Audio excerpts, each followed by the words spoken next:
মোদীজির হাত দিয়ে সেই যোগী আদিত্যনাথ জিন্দাবাদ। ভোটের মেশিনে কত নম্বরে আমার নাম আছে? কত নম্বরে নাম আছে? আমার প্রতীক কি? তাহলে সবাই মিলে আশীর্বাদ করবেন। আমি ল্যাম্পোস্ট ছিলাম, আর মোদীজির নেতৃত্বে, অমিতজি, যোগীজির নেতৃত্বে, নাড্ডাজির নেতৃত্বে আসল কাজটা আগামী 5 বছর করব। সবাই খুব ভালো থাকবে। নন্দীগ্রামের মাটিকে প্রণাম জানাচ্ছি। আমার গণদেবতা জনতা জনার্দন তাদের সকলকে দেশপ্রেমিক গৈরিক অভিনন্দন জ্ঞাপন করছি। আজকের দিনটি নন্দীগ্রামের বুকে একটি অন্যতম প্রতিবাদের দিন। আজকের দিনে নন্দীগ্রাম আন্দোলন হয়েছিল যখন সুদীপ্ত তেওয়ারি নন্দীগ্রাম উন্নয়নের দাবিতে যে আন্দোলন হয়েছিল 80-র দশকে পুলিশের গুলিতে আজকে সুদীপ্ত দেহ রেখেছিল। আমি কৃতজ্ঞতার সঙ্গে সুদীপ্ত তেওয়ারিকে স্মরণ করি। আজকের এই সভায় আপনারা এসেছেন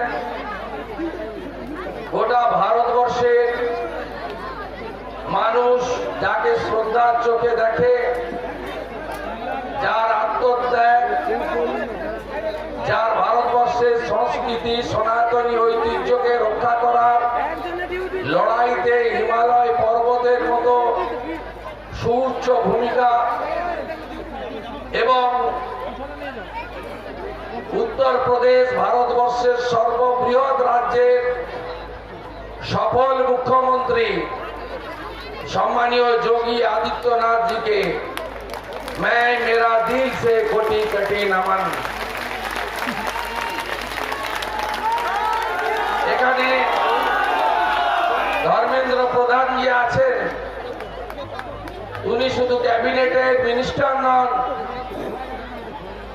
একেবারে এবিভিপি থেকে শুরু করে ভারতীয় জনতা পার্টির একজন একনিষ্ঠ সেবক, নিজেকে কখনো নেতা না ভেবে সেবক।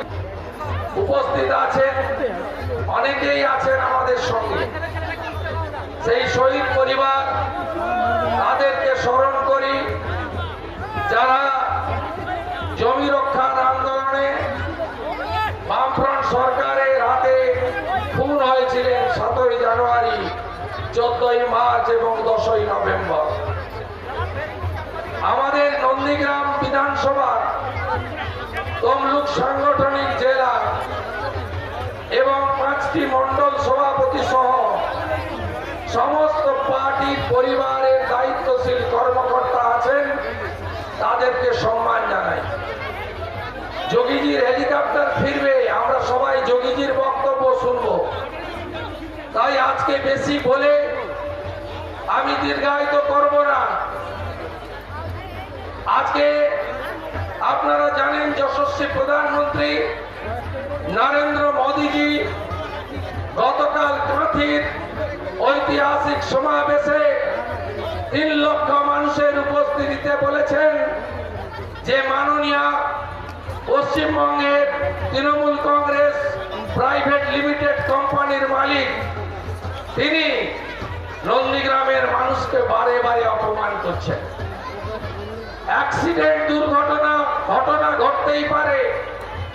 প্রথম দিন থেকে তিনি বলছেন 4 থেকে 5 জন নন্দীগ্রামের লোক আমাকে আক্রমণ করেছে। আমরা দাবি করি সেই লোকগুলোকে তার নাম প্রকাশ করে ব্যবস্থা আপনাকে নিতে হবে।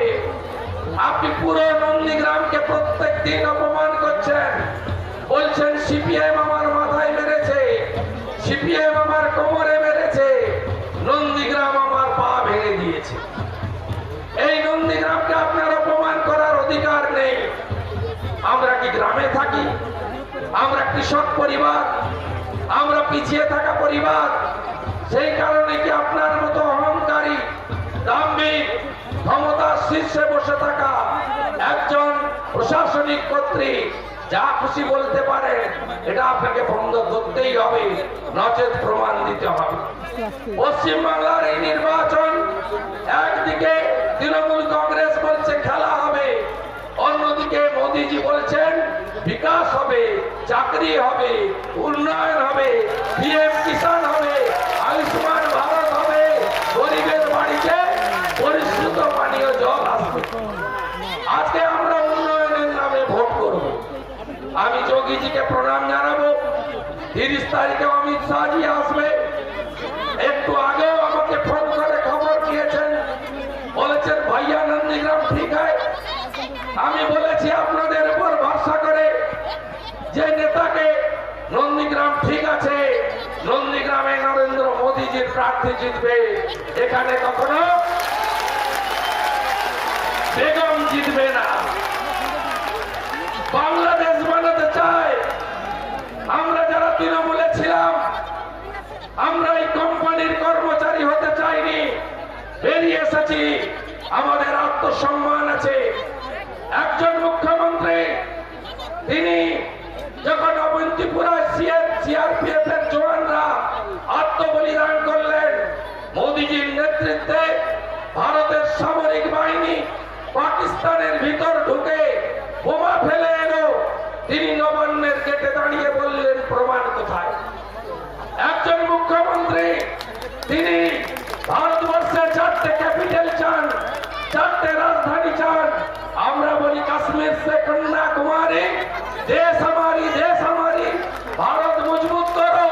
আর উনি বলছেন ভারত को तोड़ो, 4টে ক্যাপিটাল বানাও। একে সমর্থন করবেন? কোন প্রকৃত ভারতীয় করতে পারে না। কে অধিকার দিয়েছে মাননীয় আপনাকে? আপনি ভগবান নারায়ণ বিষ্ণু, প্রত্যেকটা মিটিংয়ে বলছেন বিষ্ণু মাতা।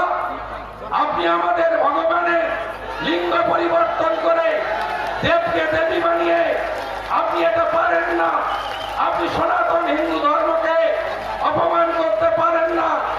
আপনি সরস্বতী পূজার মন্ত্র বলছেন কুচভূষ সুরিষিত বীণা রঞ্জিত, আপনি পারেন না বাগদেবী সরস্বতী মা তার মন্ত্র ভুল বলতে। আপনি ভুল চণ্ডী পাঠ করছেন। আপনি তো কলমাটা ভুল পড়েন না। কয়েকদিন আগে একরা সবাই আপনি কলমা ভুল পড়েন না, কিন্তু হিন্দুদের মন্ত্র ভুল পড়েন। আমরা এগুলো চাই না। আপনার ভাঙা পা নাটক দেখতে চাই না। আমরা চাই 2 হাতে 2টো রিপোর্ট কার্ড। কত চাকরি দিলেন 10 বছরে?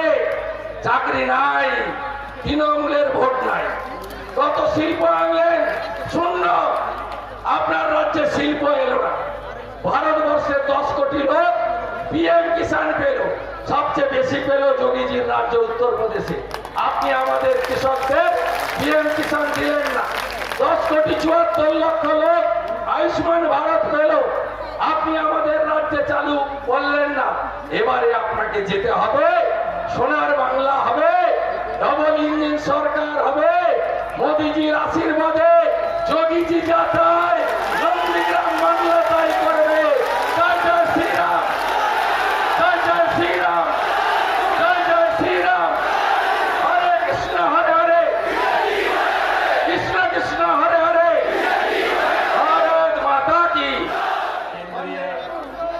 पेट्रोलियम और प्राकृतिक गैस के यशस्वी मंत्री माननीय धर्मेंद्र प्रधान जी, भारतीय जनता पार्टी के जनप्रिय सर्वप्रिय प्रत्याशी श्रीमान शुभेंदु अधिकारी जी, माननीय सांसद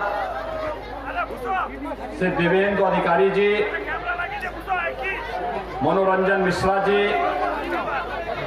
ज्ञान रंजन सामंता जी, साहब दास जी, प्रलय पाल जी, गौर हरि मापति जी, सुनील कर्णकार जी, जयप्रकाश मजूमदार जी, और इस नंदीग्राम में आज भारी संख्या में शुभेंदु अधिकारी को अपना आशीर्वाद प्रदान करने के लिए उपस्थित है इस क्षेत्र के सभी भाइयों बहनों, मैं मर्यादा पुरुषोत्तम भगवान श्री राम और भगवान श्री कृष्ण की भूमि से रामकृष्ण परमहंस की इस धरती को कोटि कोटि नमन करने के लिए आया हूं। मैं इस अवसर पर आप सबका हृदय से अभिनंदन करता हूं, स्वागत करता हूं। भाइयों बहनों, बंगाल की धरती हम सब के लिए प्रेरणा की धरती रही है।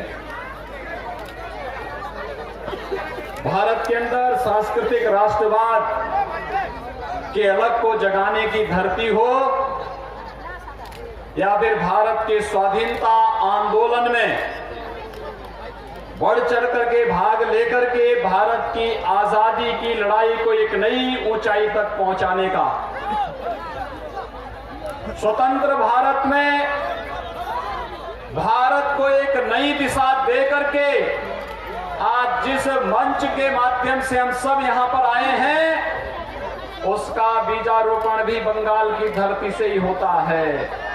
मैं इस धरती को कोटि कोटि नमन करता हूं। भाइयों बहनों, ये बंगाल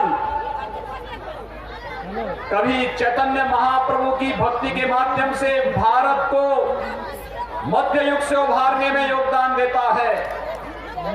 रामकृष्ण परमहंस की साधना से पवित्र हुई धरती और स्वामी विवेकानंद को इसी धरती ने वैश्विक मंच पर पहुंचा करके इस बात का उद्घोष कराया था कि गर्व से कहो हम सब हिंदू हैं। इस स्वामी विवेकानंद का यह उद्घोष आज भी पूरे भारत को एकता के सूत्र में जोड़ने का उद्घोष है। ये धरती गुरु देव रविंद्रनाथ टैगोर की धरती है, जिन्होंने देश को पहला नोबेल प्राइज उपलब्ध कराया था और नोबेल प्राइज के साथ ही स्वतंत्र भारत को पहला राष्ट्रगीत देने राष्ट्रगान दिया है, इस बंगाल की धरती ने दिया है। और भारत की स्वाधीनता आंदोलन का अमर गीत वंदे मातरम भी बंगाल ने दिया है। बंकिम चंद्र चट्टोपाध्याय के द्वारा दिया गया यह अमर गीत वंदे मातरम स्वतंत्र भारत का राष्ट्रगीत बन गया। हम सबको एक नई प्रेरणा आज भी दे रहा है। भाइयों बहनों, नेताजी सुभाष चंद्र बोस का यह अमर उद्घोष, तुम मुझे खून दो मैं तुम्हें आजादी दूंगा, कौन भारतीय विस्मृत कर सकता है। ये बंगाल की धरती है, प्रेरणा की धरती रही है। ये बंगाल की धरती ने स्वामी प्रणवानंद को जन्म दिया। ये बंगाल की धरती है जिसने डॉक्टर श्यामा प्रसाद मुखर्जी को जन्म देकर के स्वतंत्र भारत में कांग्रेस की इन कुटिल नीतियों को सफल नहीं होने दिया था। जो 1952 में डॉक्टर श्यामा प्रसाद मुखर्जी ने एक सपना देखा था कि एक भारत में दो प्रधान, दो विधान, दो निशान नहीं चलेंगे। डॉक्टर श्यामा प्रसाद मुखर्जी के सपने को साकार किया है इस देश के वर्तमान यशस्वी प्रधानमंत्री नरेंद्र मोदी जी ने, जब कश्मीर में धारा 370 समाप्त करके एक भारत श्रेष्ठ भारत की परिकल्पना को साकार किया है। भाइयों बहनों, ये बंगाल की धरती जो हमें प्रेरणा देती रही है, पहले कांग्रेस फिर कम्युनिस्टों के कुटिलता के कारण और आज तृणमूल कांग्रेस की गुंडागर्दी के कारण अव्यवस्था, अराजकता और बदहाली का जीवन जीने के लिए मजबूर हो गया है। 10 वर्षों में कोई उद्योग न लग पाना और बंद यहां पर चालू उद्योगों का बंद हो जाना, ये नियति बन चुकी है बंगाल की। और बंगाल को इनसे मुक्त करने के लिए आज भारतीय जनता पार्टी आपके पास है, आपके पास आई है। और भारतीय जनता पार्टी ने सुवेंदु अधिकारी को नंदीग्राम इस विधानसभा क्षेत्र से अपना प्रत्याशी बना करके भी उतारा है। एक परिवर्तन का बात है बंगाल, और बंगाल की इस परिवर्तन की बेला में आप सबका आह्वान करने के लिए हम लोग आए हैं। भाइयों बहनों, हमारे मंच पर भारत सरकार के पेट्रोलियम और प्राकृतिक गैस के मंत्री श्री धर्मेंद्र प्रधान जी हैं। आप याद करिए 2016 में धर्मेंद्र जी ने देश के अंदर प्रधानमंत्री मोदी जी के अनुकंपा से प्रत्येक गरीब परिवार को रसोई गैस का एलपीजी सिलेंडर उपलब्ध कराने का एक अभियान चलाया था। भाइयों बहनों, उत्तर प्रदेश के अंदर 1,56,00,000 परिवारों को यह सुविधा का लाभ मिला। टीएमसी की सरकार इस सुविधा को बंगाल के अंदर उसी रूप में क्यों लागू नहीं कर पाई?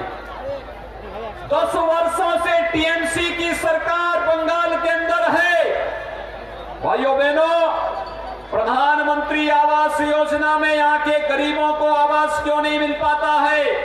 उत्तर प्रदेश में 4 वर्ष में 40 लाख गरीबों को प्रधानमंत्री आवास योजना का लाभ हम लोगों ने उपलब्ध करवाया है।